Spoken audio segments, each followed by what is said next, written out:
Hello students, आप सभी लोगों का मेरे यूट्यूब चैनल पे स्वागत है। आज हम लोग अपने इस वीडियो में पार्शियल डिफरेंशियल इक्वेशंस को देखेंगे। यहाँ पे पार्शियल डिफरेंशियल इक्वेशन का फॉर्मूलेशन किस तरीके से किया जाता है किसी इक्वेशन से। इसके दो मेथड हम लोगों को पढ़ने को मिलते हैं। पहला मेथड होता है आपका by elimination of arbitrary constants और दूसरा मेथड है आपका by elimination of arbitrary functions. ठीक है, इस वीडियो में हम लोग फर्स्ट मेथड को देखेंगे और फर्स्ट मेथड की न्यूमेरिकल्स को सॉल्व करेंगे कि किसी इक्वेशन का फर्स्ट मेथड से पार्शियल डिफरेंशियल इक्वेशन किस तरीके से आप फाइंड आउट करोगे। ठीक है, तो हम लोग का पहला मेथड है by elimination of arbitrary constant. तो हम इस मेथड को लेकर के आप लोग किसी इक्वेशन का partial differential equation find out करना बताएंगे। तो हम लोगों ने एक क्वेश्चन लिया यहाँ पे, find the partial differential equation. एक आपके पास इक्वेशन है z equal to a x plus b y plus a b. इस इक्वेशन को हम लोग फर्स्ट इक्वेशन दे रहे हैं और इस इक्वेशन का हम लोग जो है partial differential equation find out करेंगे। ठीक है, चलिए देखते हैं कैसे पार्शियल डिफरेंशियल इक्वेशन इसका फाइंड आउट करते हैं। तो ध्यान रखिएगा, इसमें ए और बी जो है आपके दो कांस्टेंट हैं। ठीक है, इन कांस्टेंट को एलिमिनेट करके ही हम लोग partial differential equation find out करते हैं। इसीलिए इस मेथड का नाम है elimination of arbitrary constant method. ठीक है, तो इसमें सबसे पहले आपको पार्शियली डिफरेंशिएट करना पड़ेगा। Partially differentiating equation first with respect to x and Y. आपको एक्स और वाई के रिस्पेक्ट में इसको पार्शियली डिफरेंशिएट करना है। ठीक है भाई, तो चलिए जरा इसको पहले एक्स के रिस्पेक्ट में करते हैं। तो del Z upon del x, ठीक है, इज इक्वल टू, देखिए पार्शियल डिफरेंशिएशन में क्या होता है कि जिसके सापेक्ष आप डिफरेंशिएट कर रहे हो उसको छोड़ के से सभी कांस्टेंट बिहेवियर करेंगे। ठीक है, तो आप सबसे पहले एक्स के रिस्पेक्ट में जेड को डिफरेंशिएट करो, del Z upon del x हो जाएगा। तो ये आपका ये पूरा टर्म डिफरेंशिएट होगा तो यहाँ पे आ जाएगा ए इंटू वन। ठीक है, ये आपका चूंकि वाई का बिहेवियर कांस्टेंट जैसा होगा तो ये जीरो हो जाएगा और ये आपका जीरो हो गया। तो ये वैल्यू आपकी आ गई ए। ठीक है, तो del Z upon del x ये आपका कितना आ गया, यहाँ से ए आ गया, ये इक्वेशन नंबर सेकेंड हो गया। And del Z upon del y को जरा फाइंड आउट किया जाए भाई। ठीक है, तो del Z upon del y क्या हो जाएगा, जरा इसी को वाई के रिस्पेक्ट में। तो देखिए आपका एक्स स्टार ये वाला टर्म कांस्टेंट बिहेवियर करेगा, जीरो हो जाएगा, ये आएगा बी इंटू वन और ये आपका जीरो हो गया। तो ये वैल्यू आपकी बी आ गई। तो इस तरीके से आपका del Z upon del Y ये कितना हो गया, आपका बी हो गया। ये इक्वेशन नंबर थर्ड हो गया यहाँ से। ठीक है, अब यहाँ से चूंकि हम लोग को ए और बी यही आपके आर्बिट्री कांस्टेंट हैं, इन्हीं को एलिमिनेट करके partial differential equation find out करनी है। तो इन दोनों को अब एलिमिनेट किया जाए तो यहाँ से लिखेंगे हम लोग eliminating a and b from equation first second and third. First second third को लेकर के इसको एलिमिनेट करेंगे तो क्या मिलेगा हमें, वी गेट। ठीक है, तो देखिए जरा यहाँ से, तो ये हो जाएगा आपका यहाँ से जेड इक्वल टू, ठीक, एक की जगह क्या लिखेंगे आप, del Z upon del X, तो ये हो जाएगा X del Z upon del X, फिर Y del Z upon del Y, B की जगह पे देखिए बी किसके बराबर है, del Z upon del Y, तो बी की जगह del Z upon del Y put करिए। एंड ए बी, तो ये हो जाएगा del Z upon del X और del Z upon del Y. तो ये वैल्यू आपकी हो गई z equal to x p y q plus p q. ये आपका रिक्वायर्ड सोल्यूशन आ गया यहाँ पे इसका। ठीक है, एक और बात यहाँ पे ध्यान रखा जाएगा कि चूंकि हमारा P जो है वो del Z upon del x है और हमारा एंड, ठीक है, और Q जो है हमारा del Z upon del y है। तो जहाँ पे भी del Z upon del x होगा वहाँ पे स्मॉल p लेंगे और जहाँ डेल जेड आपका Q होगा, del Z upon del y होगा, वहाँ पे आपको Q लेना होगा। तो इस तरीके से आपका रिक्वायर्ड पार्शियल डिफरेंशियल इक्वेशन आपको मिल गया यहाँ से। तो क्या हो जाएगा, विच is the required partial differential equation। Which is the required partial differential equation. तो ये आपको एक रिक्वायर्ड पार्शियल डिफरेंशियल इक्वेशन यहाँ से मिल गया। तो जो भी आपको इक्वेशन दी जाएगी उसका partial differential elimination of arbitrary constant method से इसी तरीके से आप सॉल्व करेंगे, ठीक है। तो ये तो हमारा एक क्वेश्चन हो गया। एक क्वेश्चन हम और लेते हैं ज़रा इसको, ठीक है, फिर उसके बाद आगे और क्वेश्चन पे आएंगे हम लोग। तो यहाँ पे हम लोग का एक क्वेश्चन और है यहाँ पे, तो क्वेश्चन जरा नोट कर लिया जाए यहाँ पे। तो क्वेश्चन हम लोग को दे रखा है यहाँ से क्वेश्चन सेकंड, ठीक है। गिवन द इक्वेशन, आपको इक्वेशन एक दी गई है, इक्वेशन लिख लेते हैं यहाँ से। तो हम लोग को इक्वेशन जो दी गई यहाँ पे क्या दी गई, देखिए z equal to x square plus a into y square plus b, ये आपको एक इक्वेशन दी गई है और इस इक्वेशन का आपको partial differential equation find out करनी है आपको, ठीक है। तो वही प्रोसीजर है इसका सेम, कि आपका देखिए इसमें आर्बिट्री कांस्टेंट ए और बी है, ध्यान रखिएगा, इनको एलिमिनेट करके हमें फाइंड आउट करना है। तो सबसे पहले पार्शियली, ठीक, differentiating equation first with respect to x and y, x और वाई के रिस्पेक्ट में आपको पार्शियली डिफरेंशिएट करना। चलिए भाई, del Z upon del x, x के रिस्पेक्ट में सबसे पहले करते हैं इसको। तो देखिए दो फंक्शन है यहाँ पे, आपका एक्स के रिस्पेक्ट में होना है, तो ये हो जाएगा 2x, ठीक है, और आपका ये वाई स्क्वायर प्लस बी, इसका बिहेवियर कांस्टेंट जैसा होगा। तो आप चाहो तो फर्स्ट सेकंड से भी कर सकते हो कि पहला फंक्शन आपका डिफरेंशिएट और दूसरा ऐसे रहेगा, फिर आपका ये आपका दूसरा ऐसे रहेगा, आपका एक्स स्क्वायर प्लस ए ऐसे रहेगा, तो ये आपका ये वाला टर्म आपका जीरो हो जाएगा। ध्यान रखिएगा यहाँ पे एक्स के सापेक्ष करोगे तो वाई का बिहेवियर एज ए कांस्टेंट जैसा होगा। तो यहाँ से आपका del Z upon del x कितना आ गया आपका 2x Y square plus b, ये आ गया, ठीक है। तो यहाँ से अगर एक लाइन हम लोग कर दें यहाँ से कि वाई स्क्वायर प्लस बी, ये कितना हो जाएगा, तो ये हो गया 1/2x del Z upon del x, इसे इक्वेशन नंबर सेकेंड दे दिया जाए, ठीक है।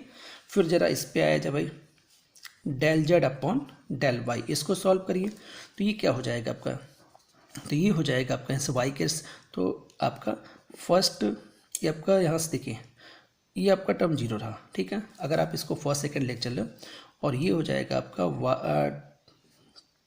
Y square plus B. फिर अब देखिए मैंने फर्स्ट को डिफ्रेंशिएट किया, इसको एज एज रख दिया, फिर अब जब आपका यहाँ से ये टर्म एज एज रहेगा, मीन्स एक्स स्क्वायर प्लस ए, ठीक है, इंटू 2y, इसको चाहें तो आप इतना डिटेल ना करिए, डायरेक्ट कर लीजिए, इसमें डायरेक्ट भी हो सकता है क्योंकि आपका y का बिहेवियर कांस्टेंट होगा, तो ये पूरा टर्म कांस्टेंट हो जाएगा, तो सिर्फ इसी का डिफ्रेंशिएशन होगा यहाँ से। तो ये आ जाएगा आपका 2y एक्स स्क्वायर प्लस ए, तो यहाँ से आपका ये वैल्यू आ गई आपके del Z upon del Y, ठीक है, ये देखिए यहाँ से। तो यहाँ से this implies that X square plus A, ये कितना हो जाएगा आपका, तो ये हो जाएगा 1/2y del Z upon del Y, ये इक्वेशन सेकेंड हो गया आपका और थर्ड हो गया, ठीक है। अब आपको चूंकि कांस्टेंट को एलिमिनेट करना है, तो यहाँ से लिखेंगे आप eliminating,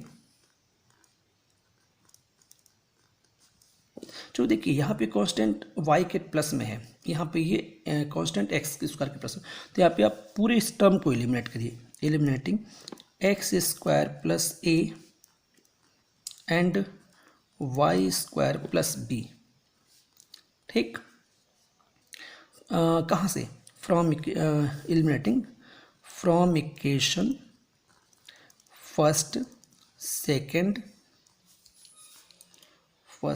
and third, first second third से, मतलब इक्वेशन फर्स्ट सेकेंड थर्ड से आपको इस टर्म को एलिमिनेट करना है यहाँ से। तो यहाँ से क्या मिलेगा हमें, वी गेट, तो हमारा ये जेड हो जाएगा आपका यहाँ से देखिए 1/2y del Z upon del Y, ये हो गया, ठीक, और ये हो गया 1/2x del Z upon del x, ये हो जाएगा। ये दोनों वैल्यू आपने इन दोनों की जो वैल्यू इक्वेशन सेकंड और थर्ड है उसको फर्स्ट में पुट किया, आपने ध्यान रखिएगा।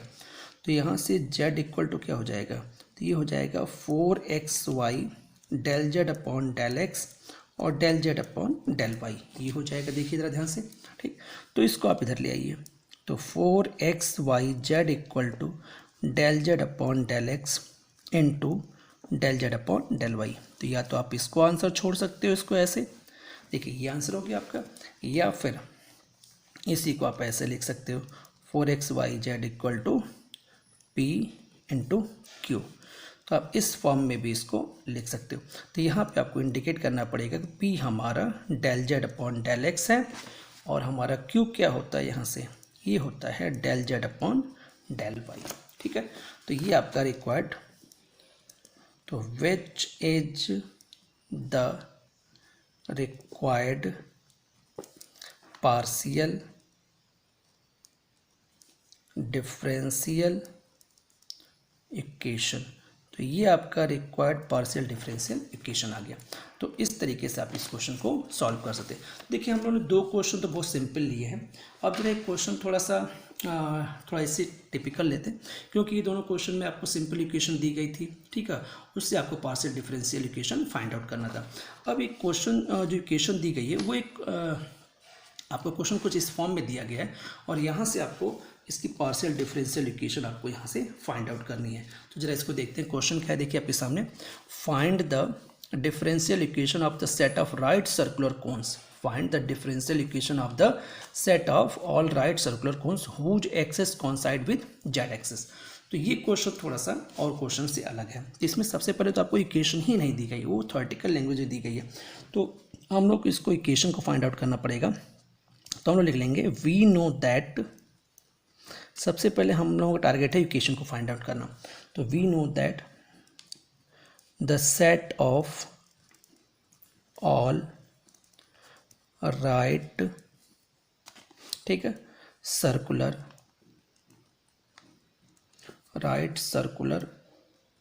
Cons whose axes coincide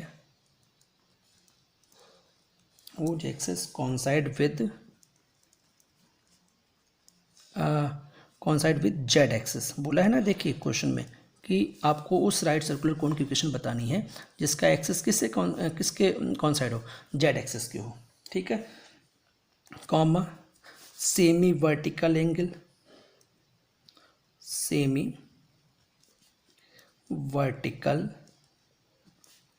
angle alpha है एंड वर्टेक्स, ठीक है ना। इसका वर्टेक्स जो है हमारा वो है 0 0 C एज। मीन्स आपने जो ये लिखा है कि आप देखिए इस क्वेश्चन में आपको पूरा थ्योरेटिकल पोर्शन दे दिया था, इक्वेशन आपको डायरेक्ट नहीं दी गई थी। तो सबसे पहले आपने बोला कि आपका equation of right circular cone whose axes coincide with z axes, बोला है ना आपने। सेमी वर्टिकल एंगल आपका कितना है यहाँ से देखिए अल्फा, एंड वर्टेक्स जो होगा आपका इस कंडीशन में 0 0 C हो जाए, क्योंकि आप जेड एक्सेस पे बात कर रहे हो, ठीक है ना। तो ये हो जाएगा आपका यहाँ से x square plus y square is equal to z minus c square, और ये आपका 10 स्क्वायर अल्फा। ये आप बीएससी प्रीवियस में 3D में इस चीज़ को आप पढ़ चुके हो, राइट सर्कुलर कोन को, ठीक है। तो ये इक्वेशन आपकी यहाँ से या तो इसको डायरेक्ट वी नो दैट लिख लो या फिर थ्योरेटिकल लैंग्वेज लिख करके आप ऐसे लिख लो। तो मीन समझो कि आपको ये इक्वेशन अब आपको गिवन दे रखी है यहाँ से, ठीक है। अब इसका आपको क्या बताना है, पार्शियल डिफरेंशियल इक्वेशन इसका फाइंड आउट करना है यहाँ से, ठीक है। तो लिखेंगे हम लोग यहाँ से partially differentiating equation first with respect to x and Y. आपको एक्स और वाई के रिस्पेक्ट पार्शियली डिफरेंशिएट करना है। तो क्या हो जाएगा, ये 2x plus 0 equal to 2 Z minus C, ये हो जाएगा, ठीक, del Z upon del x into 10 square alpha, ये आ जाएगा आपके यहाँ से। तो यहाँ से x इक्वल टू कितना हो गया आपका Z minus C del Z upon del x, ठीक है, और ये हो जाएगा यहाँ से 10 स्क्वायर अल्फा। इसे इक्वेशन नंबर आप सेकेंड दे दें यहाँ से, ठीक है। अब जरा यहाँ से फिर इस पे आते हैं, यहाँ से अब हम लोगों को y के रिस्पेक्ट में करना है। तो ये 0 प्लस 2y इक्वल टू, ये हो जाएगा 2z minus C del Z upon del Y, ठीक है।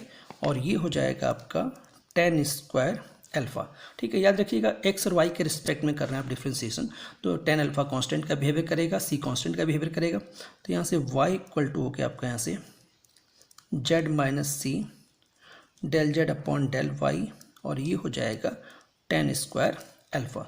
इस इक्वेशन नंबर आप थर्ड दे दें, ठीक है। आपका टारगेट क्या है? आर्बिट्री कांस्टेंट को एलिमिनेट करना। तो इसमें आर्बिट्री कांस्टेंट कौन कौन से हैं आपके? एक तो सी है और टेन अल्फा, ये आर्बिट्री कांस्टेंट के काम कर रहे हैं, तो इनको एलिमिनेट करना है यहाँ से, ठीक है। तो इसको एलिमिनेट करने के लिए हम लोग एक काम करते हैं, यहाँ से from equation second and third, second और थर्ड को ले लिया जाए यहाँ से, वी गेट। ध्यान रखिएगा हम लोग का आर्बिट्री कांस्टेंट इस क्वेश्चन में जो है वो सी और टेन अल्फा है, ठीक है। इसको एलिमिनेट करना है यहाँ से, तो यहाँ से हो जाएगा x upon y equal to, ठीक है। इसको डिवाइड कर दिया जाए तो हम लोगों का आउटपुट जो आएगा यहाँ से वो हो जाएगा यहाँ से हो जाएगा z minus C del Z upon del X, और ये हो जाएगा टेन स्क्वायर अल्फा अपॉन ये हो जाएगा z minus C del Z upon del Y, और ये हो जाएगा टेन स्क्वायर अल्फा, ठीक है। तो यहाँ से देखिए ये आपका आउटपुट, ये कैंसिल हो गया, ये कैंसिल, तो ये आपका del Z upon del X upon del Z upon del Y आ गया, ठीक है। तो यहाँ से आपको एक रिजल्ट मिलेगा कि x del Z upon del y equal to y del Z upon del x, ठीक है। तो ये आपका रिक्वायर्ड पार्शियल डिफरेंशियल इक्वेशन हो गया। इसी को चाहो तो आप ऐसे भी लिख सकते हो कि x q equal to y p, ठीक। तो यही आपका रिक्वायर्ड पार्शियल डिफरेंशियल। तो आप लिख सकते हैं कि विच इज द रिक्वायर्ड, ठीक है, पार्शियल डिफरेंशियल इक्वेशन। तो ये आपका रिक्वायर्ड पार्शियल डिफरेंशियल इक्वेशन होगा, ठीक है। तो इस तरीके से आप लोग इस वीडियो में हम लोगों ने जो पार्शियल डिफरेंस, किसी भी इक्वेशन से partial differential equation find out करने का जो मेथड सीखा है वो हम लोग का मेथड है एलिमिनेशन ऑफ आर्बिट्री कांस्टेंट, ठीक है। ध्यान रखिएगा हम लोग आर्बिट्री कांस्टेंट को एलिमिनेट करके पार्शियल डिफरेंशियल इक्वेशंस को फाइंड आउट कर रहे हैं। उम्मीद है आप लोगों को partial differential equation arbitrary constant को एलिमिनेट करके फाइंड आउट करने का तरीका आपको समझ में आ गया होगा। अगर आप लोगों को फिर भी कोई दिक्कत है तो आप कमेंट बॉक्स में जा करके इसको इंडिकेट कर सकते हैं।